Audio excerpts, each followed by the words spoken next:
Yes, I put up a drunken review of Zack Snyder's Justice League premiere. Ugh. You know what? I didn't regret it. I was gonna erase it. I was gonna take it off of YouTube, but I'm like, you know what? I don't care. I was up all night watching this damn thing until 5 a.m. in the morning. I had to say something about it. And I did. That was my opinion. And you know what? It still stands now.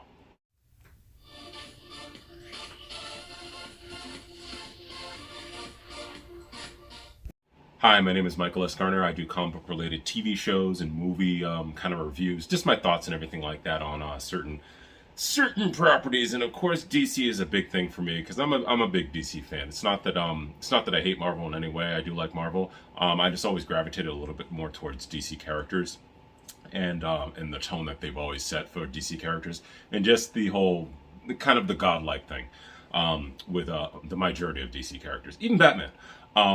But I just want to give you just a kind of a little bit of a reference point here really quickly. I said it in that drunken video. If you watched it, you don't have to watch it. The original Justice League that went into theaters. The one that they claimed was Zack Snyder's, but it was basically Josh Whedon, what is they call the Whedon cut.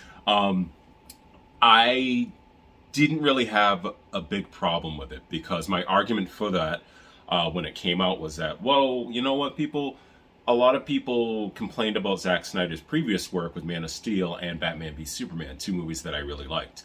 And the complaints that they had were addressed in the Josh Whedon version of it.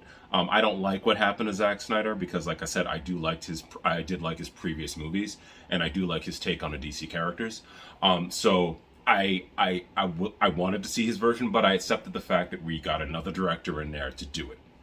And when I saw the Josh Whedon version, I was just like, you guys may not like it, but you know what? This is the reason why Warner Brothers was afraid. And everybody's like, oh, well, Warner Brothers, they shouldn't be doing it. They shouldn't be changing it and everything like that. They should stick to their guns and everything like that. But with the outcry online, with the outcry from so many people, they basically did what people wanted. They wanted it lighter. They wanted it a little bit more humor injected. They wanted all this stuff. And that's what they did with the Josh Whedon version. Maybe it didn't come out to your liking, or maybe it didn't come to a lot of people's liking, but they gave you the answer for that, and that's what it was.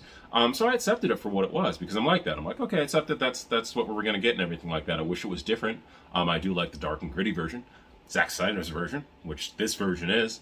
But I accepted it, and I watched that movie tons and tons of times. I bought it immediately when it came online. I love so many scenes from that, and I'm happy to say that this version, though, the Zack Snyder version, is 10 times better.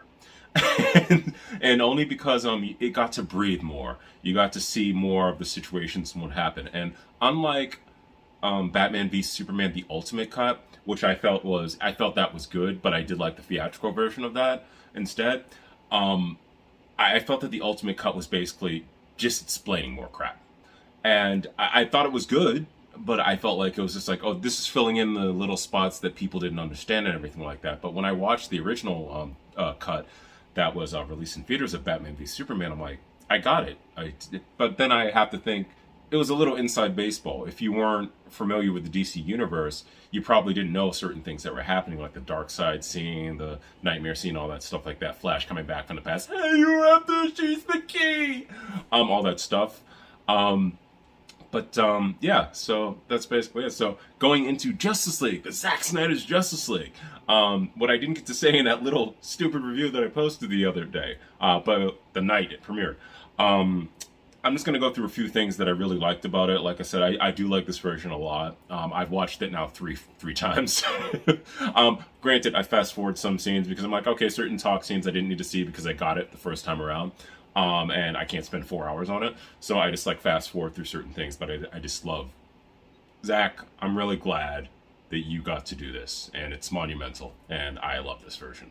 So I'm just going to go into some of the things that I really like from it, and some of the changes, not necessarily changes, but the things that were rounded out more. Obviously, right away, we got to see a lot more of Amazon Island, Zack Snyder's version of Amazon Island, which didn't really differ. I know a lot of people are like, oh no, it differed a lot from Patty Jenkins' version, like even the original cut and everything like that. Yes, it did, but it was just like, Zack has more of a comic book feel to it, and that's what I liked about it. Like, those Amazons look like the comic book Amazons. the form fitting, everything like that. And I really liked his version of that. They were just like, they're gonna kill you. They were warriors. And I love the fact that we got to see a lot of the things, because we like things like Antiope. I'm probably getting the name wrong right now, but the person who trained Wonder Woman, who was the captain of basically all the guards, Hippolyta's right-hand person, she got to come back, Robin Wright from House of Cards.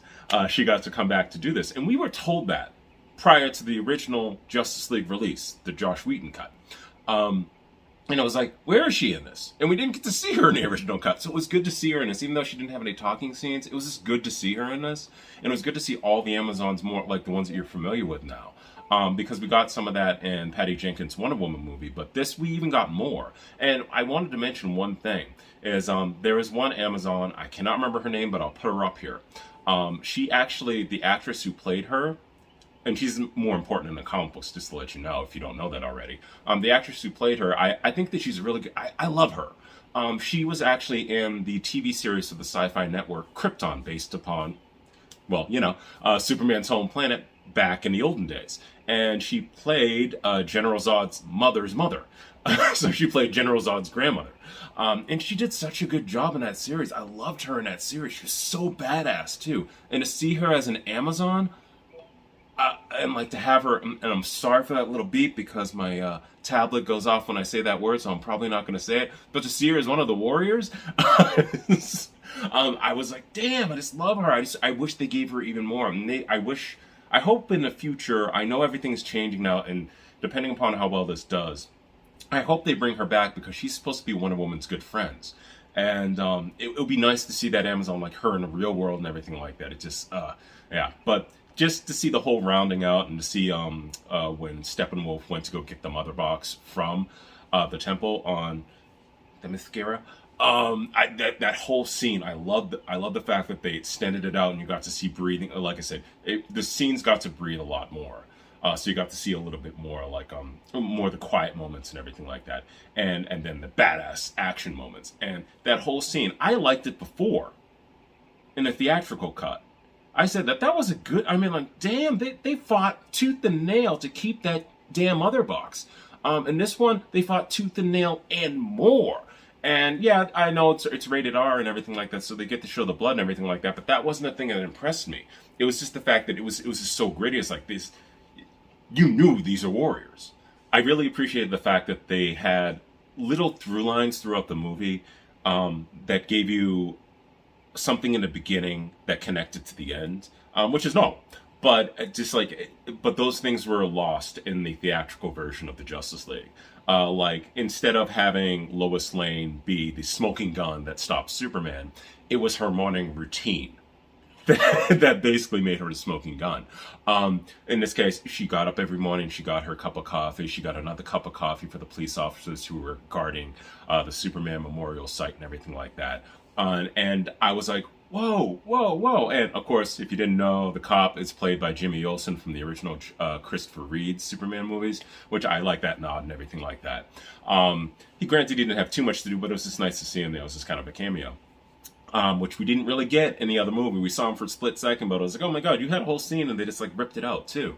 But to see the importance of that scene, the fact that like every morning she gave him a cup of coffee, said hi, and she looked at Clark and everything like that, and she mourned for a little bit. And to have that swing around and come back, and like she was going through her morning routine again, and it was going to be the last time she did her morning routine, and she looked up and she saw Superman resurrected. I didn't really know how to feel about the first battle that the Justice League had with Steppenwolf. I really enjoyed it and everything like that. Like I said, there was certain moments like Flash was a little bit more, how can I put this? He was a little bit more productive in this. He's not more, like, yes, he's the comic relief because out of all the characters, he would be more the comic relief, but you know that the Flash, he's intelligent in this, and that's what I wanted. And I do watch all the CW shows and everything like that, and I do want to mention one thing. The Flash in the CW show, I really do love him a lot. I really do love that universe. But the problem I have always had with that is that he has so many friends helping him out, and it seems like he's not even intelligent. He's a forensic scientist. He's so intelligent, but yet he needs all these people to help him out with so many things. And it's nice to see that this Flash figured out all that stuff himself.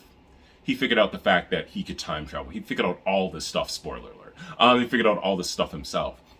And to actually see that he's competent already, like when the other one is like he didn't even know how to fight, when the Josh Whedon version. This version, like, he knew how to do certain things. And I do love that about him. Like, it just made me love this version of the Flash more, and actually like Ezra Miller's performance even more, because in the Josh Whedon cut, I thought he was fine, but I was like, he just kind of, like, it was kind of annoying. In this, he wasn't annoying. In this, he was competent. And when Wonder Woman fought Steppenwolf this time, it was a little bit more of a ongoing scene with it, and I did like it a lot. I felt that she actually got taken down a little bit more even in this one. But I do like the fact that when she first did it in the Justice League, the theatrical cut, when she did her when she slapped her bracelets together and did that wave, the shockwave, it threw Steppenwolf back, but he held his stance and everything like that. This one, she blew him away, and I was like, yes, that should happen. She's a god too. Come on. And I did really like the whole just loved it. There were little things that I was hoping that they would have done in the Josh Whedon theatrical version of the Justice League, and I knew that those little things were probably in the other cut, or probably in what Zack Snyder wanted to do. And one of the things that I did like is a little bit of the nod of the chemistry between Wonder Woman and Aquaman. Other than the chemistry between Wonder Woman and Bruce Wayne, it was the Wonder Woman Aquaman chemistry. And the fact that their races have been basically warring all this time. They don't really like each other. And that kind of nods back to the comic books and everything like that, and everything that happened with Flashpoint and everything like that. But I really did enjoy that. Just those little teeny moments where you got more character build up and more relationships between them two. I was kind of surprised that the Superman resurrection was the same.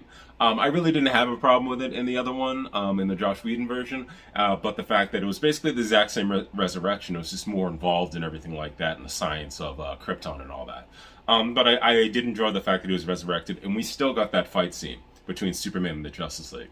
But this time, instead of Superman just ripping them all down, they still came back. Like Aquaman, the Flash, and Cyborg still came back to try to stop him when he went after Batman. And that whole scene, I was like, oh, that's good, because at first, in the original version, it was just Wonder Woman came down, she was the last one to go up against Superman. But I did like the fact that they're showing the power of Superman, and he's the big guy. Willem Dafoe and Amber Heard. I knew that Amber Heard had more lines and everything like this in this version of the Justice League, Zack Snyder's, but I didn't know that Willem Dafoe was so much present in this. That kind of threw me off. I'm like, I didn't even know about that part. And to see what the Atlanteans were looking like in Zack Snyder's universe was cool. It was like they had that more of that old quality, which is the exact opposite of what they have in the Aquaman movie by James Wan. That they were more futuristic and everything like that. This one, they were more lived in. They had the ancient costumes and the ancient battle wear and everything like that. And I really like the fact that Amber Heard basically had the accent. I believe that's her real accent. And honestly, I thought that that gave her more of a, I don't know, that gave her more of a, like a Zack Snyder movie. Gave her more of that gritty realness, and I liked that a lot. And it was followed through even more. I don't want to go to the end, but when she does appear in the end and everything like that, it made her even more like, you're a badass too. And I love that part. Another way of showing Superman's power and strength that I really love is that in this version, Steppenwolf, when he went to go slash Cyborg as he was trying to separate the mother boxes, Superman steps in and just stands there. And the axe goes right on him, not penetrating his skin. I'm like, that better not penetrate his skin. The whole time I was like, yes, yes. And in the original version of the Justice League, what did he do with that axe in the end when they had that big battle scene with Steppenwolf? He blew the axe with his freeze breath and froze it, and then Wonder Woman, I believe, she took her sword and she broke it in half. And in this version, he just goes, freezes the whole thing with a little bit of breath. I'm like, you're just showing so much power as Superman. I love this. Big Superman fan. So I was like giddy with joy. Going right to the end, I do love the end credit scene. Well, not even an end credit scene. Sorry, it was an end credit scene in the original version of the Justice League, when Deathstroke was talking to Lex Luthor. And we got to see that exchange in a different way here, and the fact that Lex Luthor let him know who Batman was. He's Bruce Wayne. And Lex Luthor let Deathstroke know. And that whole scene, it changes the whole dynamic of what that was supposed to be. Before they changed it into, so we're just getting together the Legion of Doom to fight the Super Friends. No, but this one, it led into what, if you didn't know, originally Ben Affleck was going to direct his own Batman movie with Deathstroke as being the main villain. In this, and we never saw that because we know Ben Affleck is out and he's no longer doing anything for DC, with the exception of this movie, because he came back to film the nightmare scenes and everything like that. I really do like the fact that we got to see a little bit of what that movie would have possibly been. Because now that Deathstroke knows it's Bruce Wayne, you don't even know what's going to happen now. If he goes after Batman that way, Batman wouldn't even know he's coming. So I really do wish that we got to see the Ben Affleck Batman movie now. I wanted to see it before, but I really wish that we could see it now. And also the other nightmare scene that we have, and we have the extended version with Jared Leto's Joker, which I thought he did a really good job. I know the photos were leaked and everything like that, and like the scenes and everything like that he was going to be in, but I was really surprised that they had so much more involved in there. The fact that we had Cyborg, we had the Flash, we had Mirror in there, and we had Deathstroke in there as Batman's final team fighting against Superman, because Superman's gone crazy because Lois was killed by Darkseid and blah blah blah. And now he's on Darkseid's side. That doesn't make any sense to me, but whatever. All that stuff, I loved it. I chuck it off as being an alternate universe, though, because I do like the Injustice comic books where this is kind of taken from, evil Superman and all that stuff because of Lois Lane being killed. But I don't really want that in my world of Superman. So it's another version of Superman and everything. That's like taking it too far, in my opinion. But I do like just having that happen. Just actually we get to see that in live action. And yeah, even the little conversation that Ben Affleck's Batman has with Jared Leto's Joker, I loved it. And Amber Heard, like once I said again, badass in this. I know whatever you may think about her and everything like that, but her mirror in this one, I thought was even better than the Aquaman mirror, the whole movie. I just loved it in this, and the fact that she was like, she just really wanted to go after Darkseid because he killed Aquaman, obviously, because we saw the scene where we saw Darkseid basically killing all these people, killing all the heroes and everything like that. And just that last scene, I was like, this is cool. And then when Bruce Wayne wakes up, what do we have? We have Martian Manhunter coming to see him. We got to see that part earlier when he basically disguised himself as Martha Kent. Which I kind of had, I was kind of indifferent about that. I'm like, oh, I just wish it was the real Martha Kent. But you know, he had to get Lois Lane going and everything like that to tell her not to mourn this. She's important too, just as much as Superman is important. But I did really appreciate the fact that we had that conversation between Martian Manhunter and Batman. The fact that he's telling, no, but this is not done. Darkseid's going to keep coming. And we got to see that when they showed the portal of Darkseid, when the mother boxes were separated and everything like that, and Darkseid was looking in on them. And at the end, when he basically says, okay, we have to go to the old rules, get the Armada ready. So he's going to do an invasion. I don't want to say release the Snyderverse, like people are already saying now, but I would have loved to have seen what Zack Snyder's final work would be on the Justice League, because he did an interview prior to this, if you didn't read it or hear anything about it, where he basically talked about the next movie was supposed to be all of the world's armies going up against Darkseid's invasion, along with the Justice League. Would have loved to have seen that. I mean, epic. I mean, this is already epic anyway. I mean, like, just the fights alone, like, between, like, the gods, the Amazon, the Atlanteans, and the Earth, and Earthlings and everything like that, going up against Darkseid way back in the olden days. Just, like, this movie was epic. And to see a second movie that would have involved, like, the entire world would have been even more epic, and I would have loved it. But, yeah, those are just my thoughts on Zack Snyder's Justice League. And like I said, I love this movie. I'm probably going to see it another time. I just put it on the background as I'm working on my comic book and everything like that. I'm like, oh, look at it. But what did you guys think? Did you like this version of Justice League? Did you like what Zack Snyder did? Are you even a fan or not? Just let me know down below what you thought of it, and greatly appreciate it if you share the video, like the video. You can watch any of my previous videos on there, put playlists and everything like that too to help out, just like, you know, categorize everything a little bit more too, because I realized that I had some things that I could put in a playlist. But like I said, my name is Michael S. Garner. Do comic book related TV shows and movie type my thoughts and everything like that. And I don't want to call them reviews on certain things. And this was Zack Snyder's Justice League, and I loved it. So until next time, just to let you know, I also, as I mentioned, I do write and draw my own online comic book called Visions of the New, which you can get at magicloud.com. You get a printed version there. You can look at the previews. You can download it, whatever you want to do. So until next time, I hope you guys have a great weekend.